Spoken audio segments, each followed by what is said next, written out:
Hello friends, welcome back to the channel Techno49. I hope everyone is safe. In today's video, I would be talking about 5 important WFM or workforce management questions that generally asked during the interviews. So now let's go to the first question. What I have here is, if call volume is higher, what would be call answered percentage? A. Call answered percentage would be lower.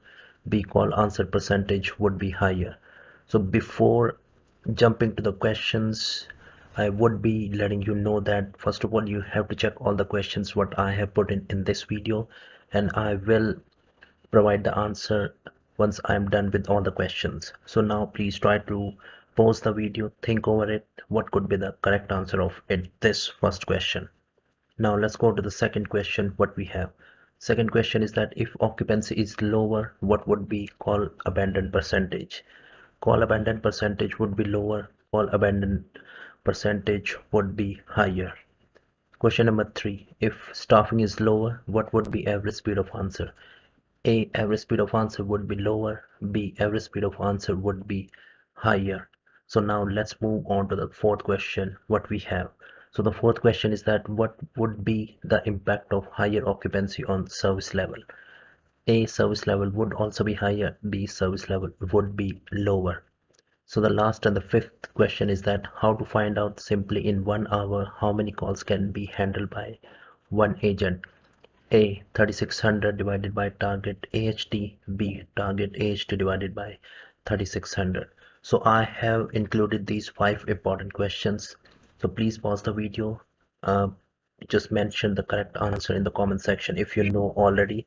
And if the people who do not know anything about it, so please try to see the answers. So now let's see what the first question we had.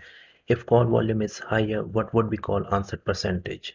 So the call answer percentage would be lower because we would be having back-to-back calls and there would be calls waiting. So in that case, what's going to happen, the call answer percentage would be lower, would be reduced, because during the call waiting or the call higher call volume, we would be having the head count as per the call volume or the forecasted call volume. And if the call volume is higher, so less number of call would be answered, and by that way the call answer percentage would be lower. Second question is that if occupancy is lower, what would we call abandon percentage? So the correct answer is that the call abandon percentage would be lower, because if occupancy is lower, it means that we do not have too many calls and there is no calls waiting. So the chances of calls being abandoned would be very less. Question number 3, if staffing is lower, what would be average speed of answer?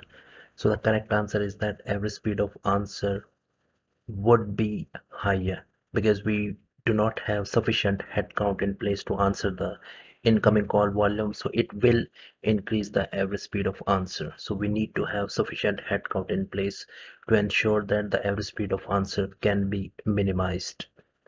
So now let's go to the fourth question. What is the impact of higher occupancy on service level? It means that the correct answer is that the service level would be lower. Higher occupancy means that we have back-to-back calls waiting and all of the agents are occupied on calls. So this will indicate that the service level would be lower. Question number 5. How to find out simply in 1 hour how many calls can be handled by one agent? So the correct answer is that 3600 divided by target AHT. 3600 is the seconds what we have in 1 hour. Alright, so now let's start with the question number first. The first question is service level interval wise is calculated on scheduled agent interval wise, B actual agent available interval wise, C required agent interval wise. Second question, FTE means full-time equivalent, full trained employee, full task equivalent. Question number 3, agent productivity is calculated actual login hours divided by total scheduled hours, total scheduled hour divided by actual login hours, or C actual login hours divided by agents present. Question number 4, how to calculate answer or call handling percentage? Number A, call answered within service level divided by calls offered. Second, call answered divided by calls offered. C, call answered divided by calls offered minus calls abandoned. Question number 5. Average speed of answer or ASA is total wait time divided by calls answered, total wait time divided by calls offered, total call answer divided by total wait time. Question number 6. Call work or after call work is total call work time divided by total handle time, total call work time divided by call answered, total handle time divided by total call work time. Question number 7. Line adherence means number of intervals met divided by total intervals multiplied by 100, number of missed intervals divided by total met intervals divided by 100, number of intervals met divided by number of missed intervals multiplied by 100. Question number 8. Volume percentage is calculated as calls offered divided by calls forecasted. B. Calls forecasted divided by calls offered. C. Calls offered divided by calls answered. Question number 9. Attrition percentage is calculated as total resignation divided by total headcount. B. Total headcount divided by total resignation. C. Total inactive agents divided by total headcount. Question number 10. Average login time per agent is total login time of process divided by agent present divided by 24. Agent present divided by total login time of process divided by 24. Total scheduled time of process divided by agent present divided by 4. So I have covered these 10 questions. Please try to check your answers, like how many answers you have corrected. So now let's start. What are the answers? So starting from the beginning, we'll just check it out.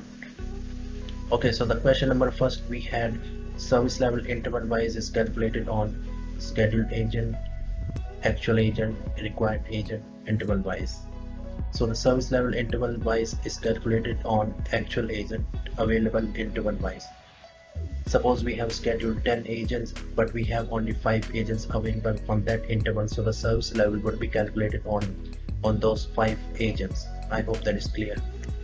Second question, FTE means that your full-time equivalent. Answer is A, full-time equivalent. Agent productivity is calculated, so the correct answer is A, actual login hours divided by total scheduled hours. Question number 4, how to calculate answer or call handling percentage? The correct answer is call answered divided by calls offered. How many number of calls have been answered divided by total number of calls offered? So the correct answer is B.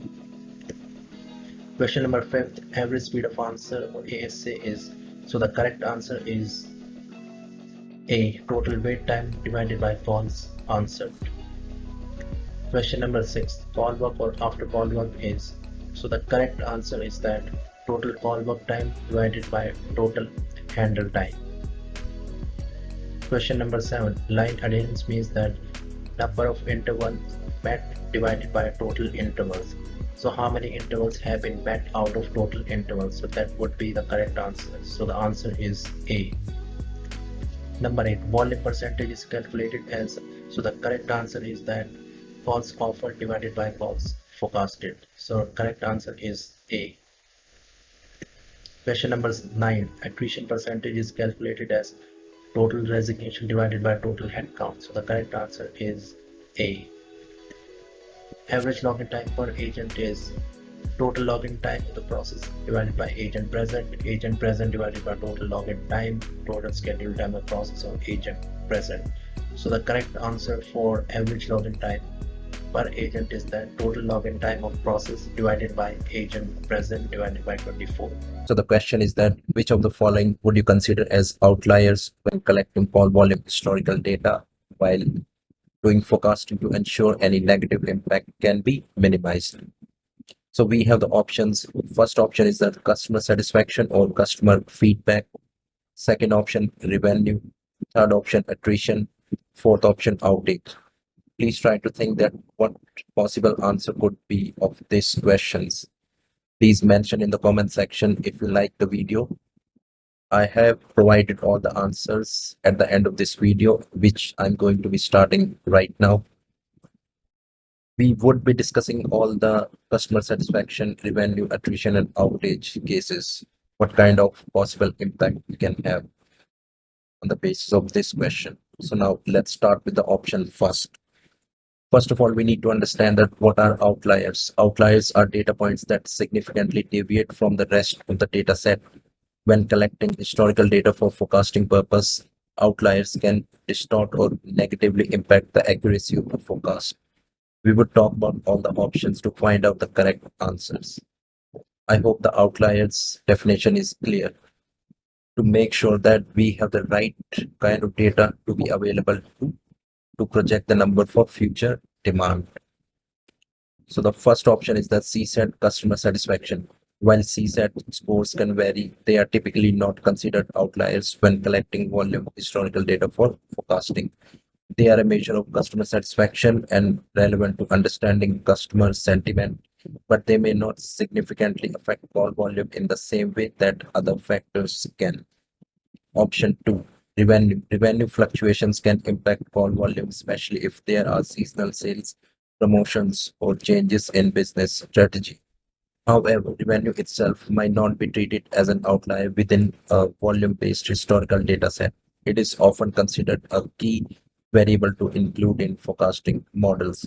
So till now, we have discussed two options. The first option was that customer satisfaction, and the second option is that revenue. I hope you got all the understanding of or the logic behind how or when we should be considered these two things as an outliers. So let's talk about the third option. So the third option is that attrition. Attrition is also called employee turnover, can indirectly affect call volume. For example, if there is a sudden increase in attrition, the remaining staff might need to handle more calls, which could lead to increased volume and extra workload on the existing team members. Attrition might not be an outlier itself, but the magnitude of change could influence forecasting accuracy. Higher the attrition, higher the loss for the company. The reason being that because the company has to train all the new resources from the starting, and this would take time as compared to the tenured people or the existing people who are already on the production floor. Let's talk about the fourth option, outage. An outage, which likely refers to a service outage or disruptions, could potentially be considered an outlier. If there is a sudden and unexpected service outage, it can cause a sharp and temporary increase in call volume as customers report issues and seek assistance. This sudden spike in volume, if significantly different from usual patterns, would be classified as an outlier. Any kind of outages, any kind of IT issues can lead to higher call volume.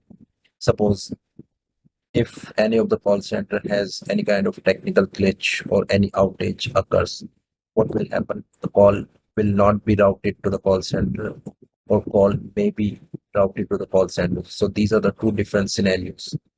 In the both scenarios, the customer satisfaction would be hit and the reputation of the call center would be down.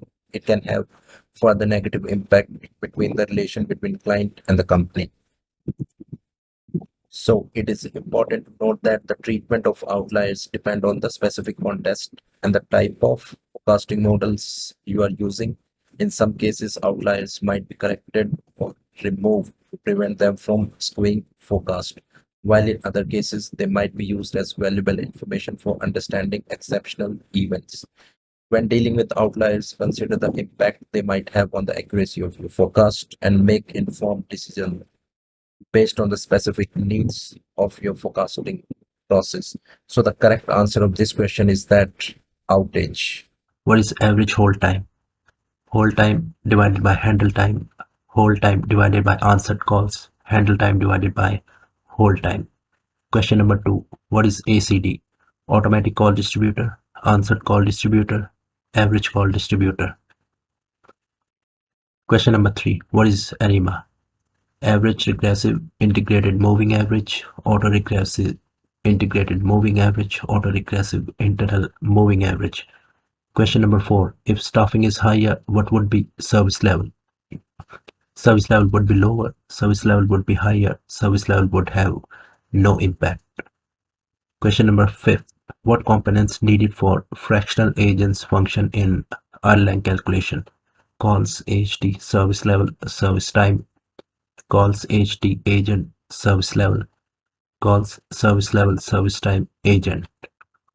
Question number 6. AHT forecast accuracy is actual AHT divided by forecasted AHT, forecasted AHT divided by actual AHT, both A and B. Question number 7. What is line adherence? Total met intervals divided by total intervals, total missed intervals divided by total intervals divided by total met intervals.